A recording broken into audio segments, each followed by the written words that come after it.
Hello बच्चों, आज हमारे क्लास 4 की है। क्लास 4 में लेसन 4 संज्ञा। उम्मीद करते हैं कि अब तक का आपका 3 लेसन कंप्लीट हो गया होगा। जिनका चौथा लेसन नहीं कंप्लीट है वो आज की रिवीजन क्लास में इसको कंप्लीट कर देंगे। इसको कंप्लीट करने के बाद आप अपनी कॉपी स्कूल में सबमिट करेंगे। कॉपी पे कवर, नेम स्टिकर लगा करके लाइएगा। उस पर अपना नेम, क्लास, अगर सेक्शन पता है तो सेक्शन लिख लीजिएगा। अपना फ़ोन नंबर भी कॉपी पे आप चाहें तो लिख सकते हैं, ताकि आपको कॉपी वापस करने में हमें भी आसानी हो सके। इसके लिए आपको अपनी कॉपी पे सारा डिटेल एक तरह से हम कह सकते हैं लिखना पड़ेगा। वैसे तो आप लोग नेम, क्लास, सेक्शन सब डालते ही थे, बस एक नया और करना है, फ़ोन नंबर, अपना मोबाइल नंबर जो भी आप यूज़ करते हैं, जिसके थ्रू आपको ये व्हाट्सएप का ये जो आपको पढ़ाया जा रहा है ये आप नंबर दे दीजिएगा, ताकि जब कॉपी हमारी चेक हो जा रही है हम आपको उस नंबर पर कॉल करके आपको बता सकें। आज का लेसन हमारा लेसन 4 है, संज्ञा। इस लेसन का आज हम रिवीजन करेंगे। संज्ञा, संज्ञा क्या है? जैसे इसमें दिया गया है एक पैराग्राफ। इस पैराग्राफ को एक बार फिर से आपको पढ़ करके सुना रहे हैं और उसको समझाने की कोशिश कर रहे हैं। मोहन, कल स्वतंत्रता दिवस है, हमारे विद्यालय में झंडा फहराया जाएगा। सुना है मेयर हमारे विद्यालय में आकर राष्ट्रीय ध्वज फहराएंगे। मैंने बहुत सारे फूल ध्वज में बांध दिए हैं। ध्वज फहरते ही फूल सब बच्चों के ऊपर गिरेंगे तो बहुत अच्छा लगेगा। राष्ट्रगान के पश्चात सभी को मिठाइयां बांटी जाएंगी। ऊपर दिए गए वाक्यों में रंगीन शब्द मोहन, दिवस, विद्यालय, झंडा, मेयर, ध्वज, फूल, बच्चों, मिठाइयां आदि किसी नाम विशेष का बोध करा रहे हैं और इन शब्दों को इन वाक्यों में हमें रंगीन करके दिखाया गया है। अब यहाँ पे कहा जा रहा है कि जितने भी नाम वाले शब्द हैं, जितने भी इस वाक्य में, इस पैराग्राफ में रंगीन करके दिखाया गया, वो सारे शब्द जो हैं नाम वाले हैं, किसी न किसी चीज का नाम है वो। जैसे व्यक्ति का नाम हो गया, झंडा है, वस्तु में आ गया, विद्यालय है। ये नाम वाले जितने भी शब्द हैं इनको इसमें रंगीन करके दिखाया गया है। तो यही रंगीन शब्द यानी नाम वाले जितने भी शब्द होते हैं वही संज्ञा कहलाते हैं। कहने का तात्पर्य है संज्ञा क्या है? संज्ञा किसे कहते हैं? किसी भी वस्तु, व्यक्ति, स्थान, जगह, भाव आदि जितने भी नाम वाले शब्द होंगे उन्हें ही हम संज्ञा कहते हैं। अब यहाँ पे आपको दिया है कि वस्तु में वो सभी वस्तुएं, वे सामान जो हम अपने प्रतिदिन जीवन में इस्तेमाल करते हैं वो सब वस्तु के अंतर्गत आएंगे। तो ये वस्तु हमारा संज्ञा शब्द में आ गया, क्योंकि उसमें जितने भी सामान हम जो भी इस्तेमाल करते हैं, प्रयोग में अपने लाते हैं, वो उनका कुछ न कुछ नाम अवश्य होता है। दूसरा है व्यक्ति। व्यक्ति यानी इंसान, मनुष्य। किसी भी व्यक्ति का कुछ न कुछ नाम अवश्य होता है। बिना नाम के हम उसे नहीं जान पाएंगे कि वो कौन है। उसको अगर हमें बुलाना है कुछ तो उस व्यक्ति का नाम होगा, जिसको लेने से वो व्यक्ति आसानी से समझ जाएगा कि हम उसे बुला रहे हैं। तो उसी प्रकार से कहा जाए कि हर व्यक्ति का कुछ न कुछ नाम होता है। स्थान, स्थान यानी जगह। जगह कोई भी जगह है, ये विद्यालय है, आपका घर है, आसपास में भी कई सारे घर आपको दिखाई दे रहे हैं। सलेमपुर है, गोरखपुर है, इलाहाबाद है, भारत देश है, जापान देश है। तो इस तरह से किसी भी जगह का नाम इसमें शामिल किया जा सकता है, क्योंकि ये नाम वाले शब्द होते हैं। अब इसके बाद आता है प्राणी। प्राणी क्या है? सभी जीव जंतु प्राणी के अंतर्गत आते हैं। इसमें जानवर भी हो सकते हैं, पशु पक्षी को कुछ भी इस तरह के छोटे बड़े सभी जीव जंतु इसमें शामिल किए जाते हैं। इसके बाद आ रहा भाव। भाव क्या है? मन से जो उत्पन्न हो, मन के आधार पर, मन में जैसे हम हंसते हैं, रोते हैं, गाते हैं, लिखते हैं, पढ़ने लिखने का कुछ भी जो भाव हमारे अंदर से तो आता है कि हम क्या चाह रहे हैं, हमारे अंदर हमारे मन में क्या महसूस हो रहा है, वो सभी भाव के अंतर्गत आएंगे। ऐसे ही शब्द जो भाव वाले होंगे, चाहे वो हंसने के हों, रोने के हों, खुशी के हों, गम के हों, तो इनका कुछ ना कुछ तो नाम होगा। बिना नाम के तो हम उसको समझेंगे नहीं। तो वो नाम वाले जो शब्द होंगे, भाव जो मन से जो उत्पन्न हो रहे हैं भाव, वह भी संज्ञा के अंतर्गत आएंगे।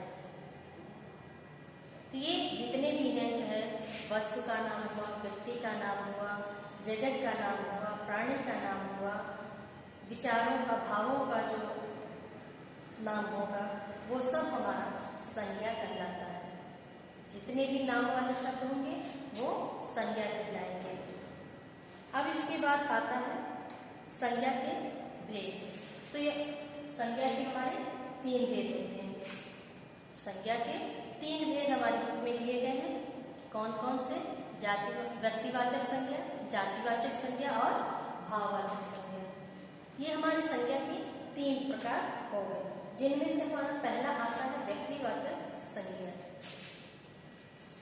व्यक्तिवाचक संज्ञा में किसी भी शब्द से कोई भी शब्द हो, अगर वो किसी व्यक्ति विशेष का बोध करा रहा है, विशेष व्यक्ति, तो वह व्यक्तिवाचक संज्ञा के अंतर्गत आता है।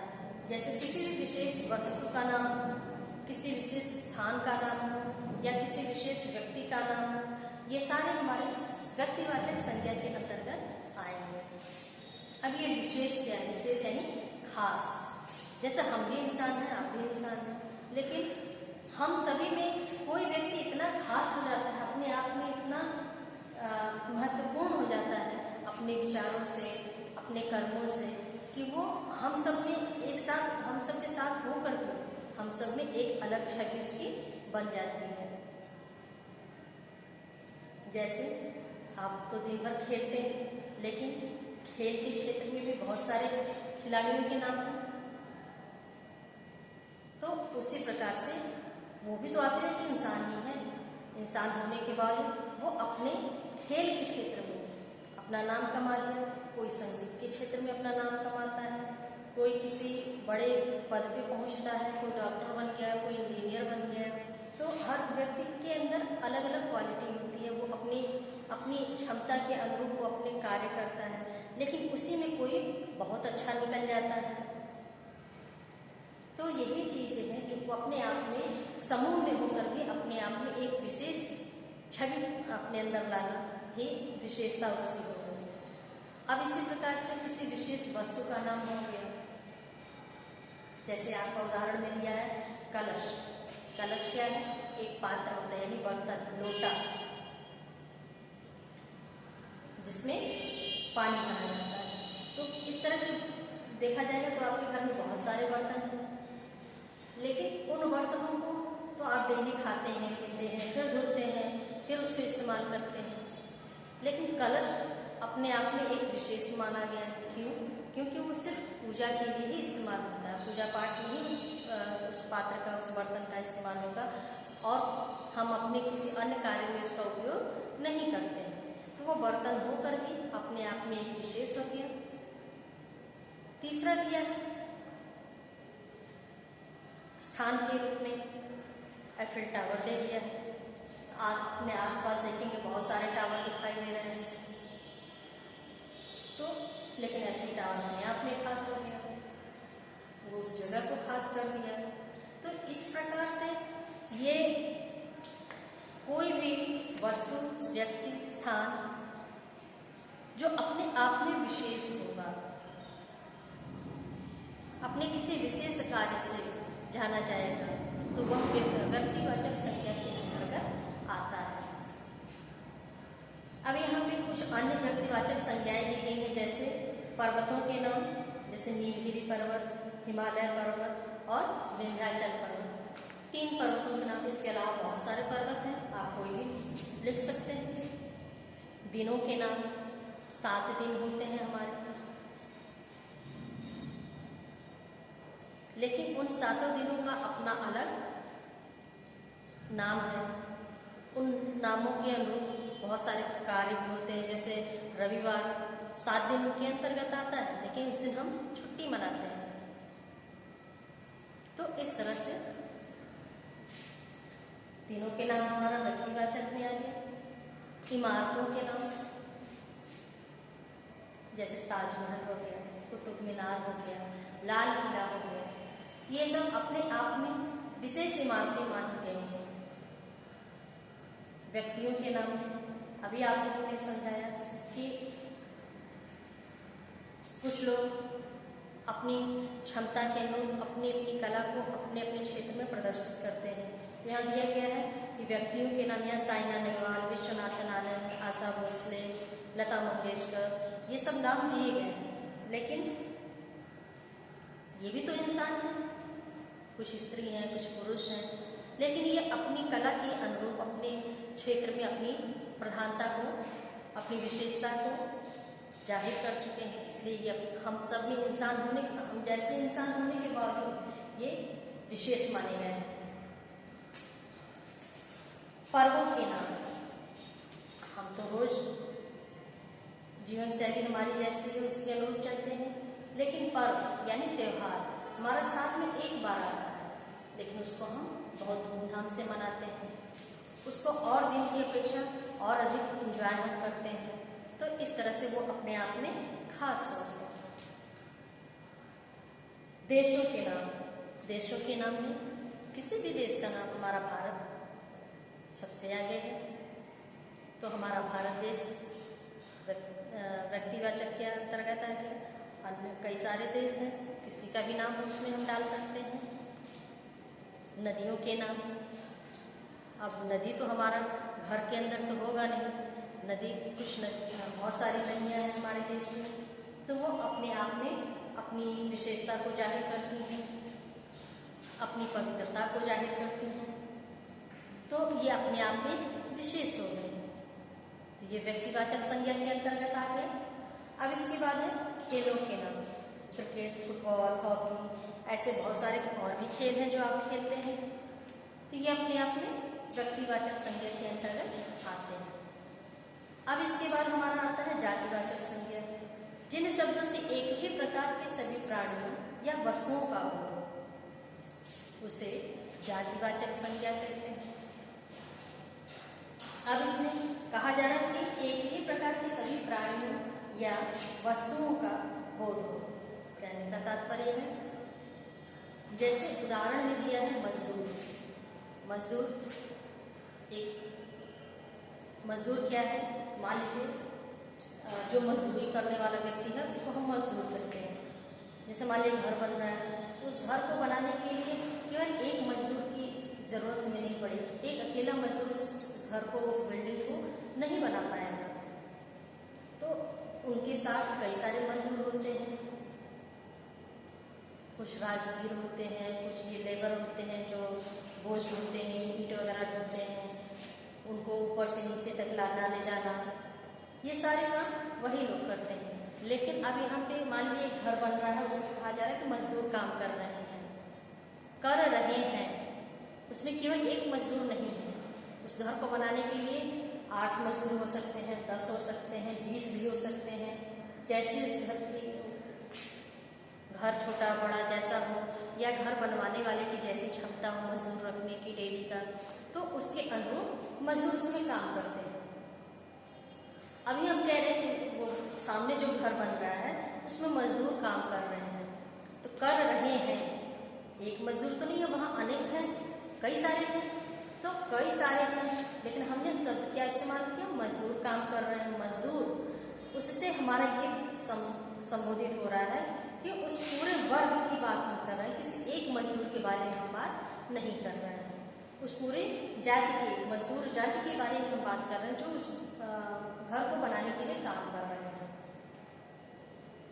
अब दूसरा है किताब। आप विद्यालय आते हैं, स्कूल पढ़ने के लिए आते हैं, स्कूल बैग अपने साथ लेकर आते हैं। आपके बैग में डेली के 8 पीरियड जो हमारे चलते हैं, उन 8 पीरियड के आपके पास कॉपी किताब मौजूद होंगे। अब हम कहते हैं कि आपके बैग में किताबें हैं, तो क्या केवल एक विषय की किताब है? केवल हम हिंदी पढ़ा रहे हैं तो क्या आप सिर्फ हिंदी की किताब लेकर आ रहे हैं? नहीं, उसमें 8 पीरियड जो आप डेली का पढ़ते हैं, वो 8 पीरियड की कॉपी किताब आपके पास है।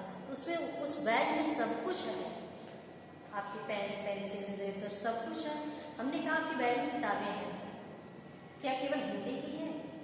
मैं हिंदी पढ़ा रही हूँ, क्या केवल हिंदी है? नहीं।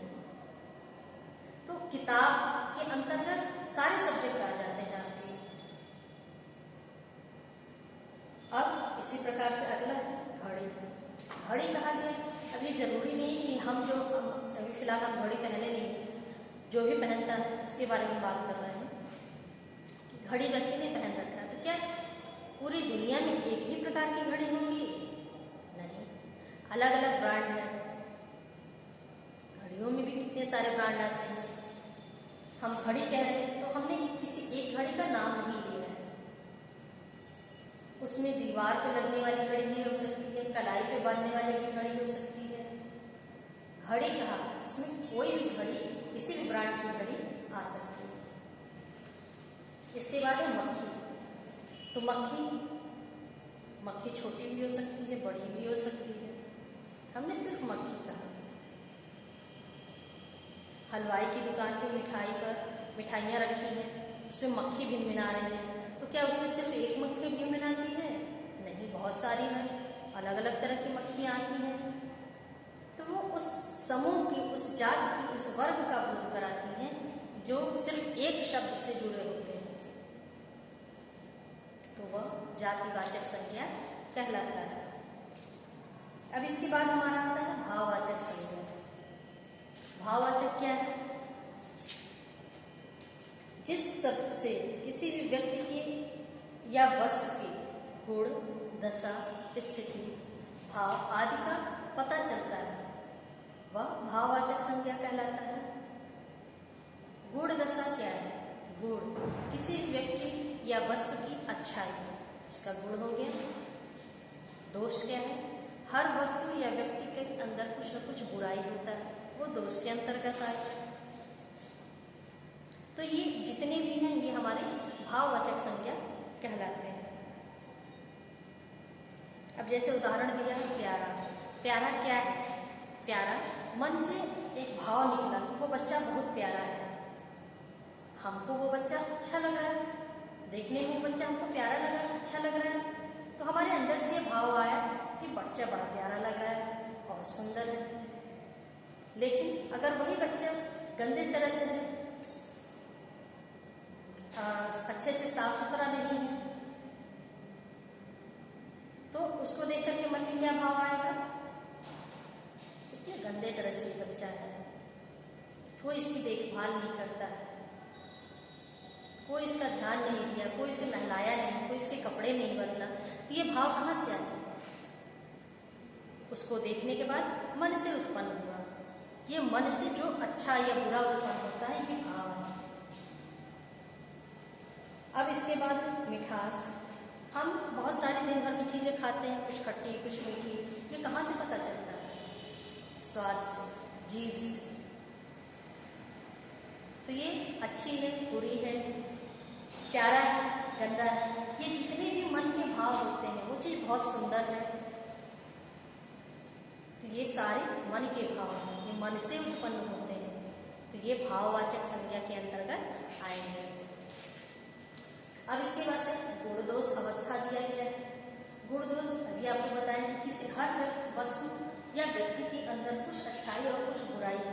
जो अच्छाई है वो गुण है और जो बुराई है वो दोष है। अब इसके बाद अवस्था। अवस्था क्या है? मानव जीवन की अनेक अवस्थाएं हैं। एक बच्चा छोटा है, जन्म लिया है, नवजात शिशु है, थोड़ा सा बड़ा हुआ, इतना छोटा सा है, इसका बचपना है, थोड़ा और बड़ा हुआ, तो हर उम्र के साथ उसकी अवस्थाएं बदलते जाती हैं। किशोरावस्था है, प्रौढ़ावस्था है, वृद्धावस्था है, ये सब क्या है? मानव जीवन की अवस्थाएं हैं जो समय के अंतराल पे बदलती रहती हैं।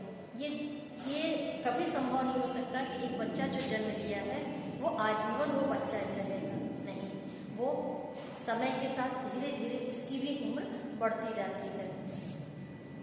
तो जैसे जैसे उसकी उम्र बढ़ती जाती है वैसे वैसे उसकी अवस्थाएं भी बदलती जाती हैं, उसी के अनुरूप उसको उसका जीवन हो जाता है।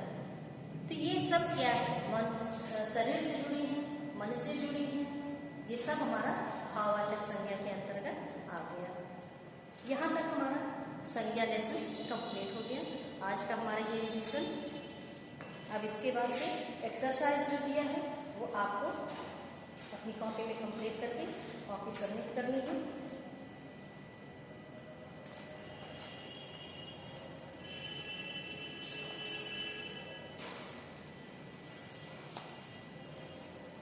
जो बच्चे कॉपी कंप्लीट नहीं किए हैं वो जल्दी से जल्दी अपनी कॉपी को कंप्लीट करेंगे।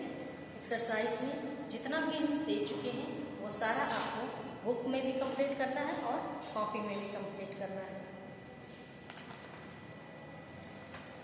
ये सारे क्वेश्चन कंप्लीट करके आप कॉपी को सबमिट कर दीजिएगा। अपना फ़ोन नंबर कॉपी पे लिखना मत भूलिए।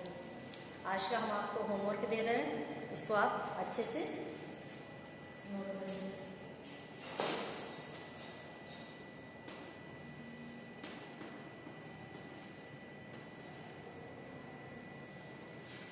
आज का हमारा होमवर्क है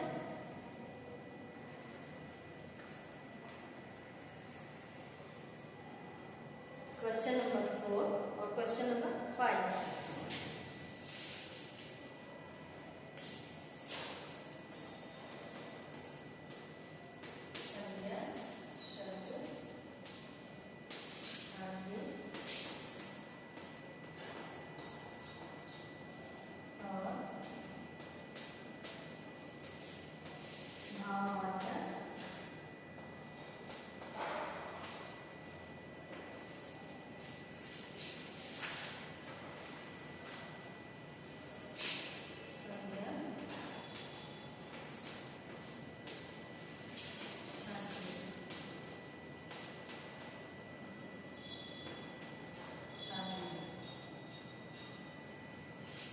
इस क्वेश्चन को आप लोग, ये क्वेश्चन नंबर 4 और क्वेश्चन नंबर 5 है एक्सरसाइज का। इस एक्सरसाइज को आप रफ कॉपी में जब आप खुद से एक बार मेरे समझाने के बाद फिर से आप उसको खुद से जब सॉल्व करेंगे उसको, तभी आपकी समझ में अच्छे से आएगा कि इतनी देर में हमने आपको क्या समझाया, कैसे समझाया। इस चीज़ को आप लोग रफ कॉपी में लिख करके इसको अच्छे से याद करेंगे। इसके अलावा जितने भी एक्सरसाइज कराए गए हैं वो उसको कंप्लीट करके कॉपी को सबमिट कर दीजिएगा। यहाँ तक का आज का हमारा रिवीजन लेसन 4 का कंप्लीट हो गया। अगले वीडियो में हम लेसन 5 का रिवीजन करेंगे।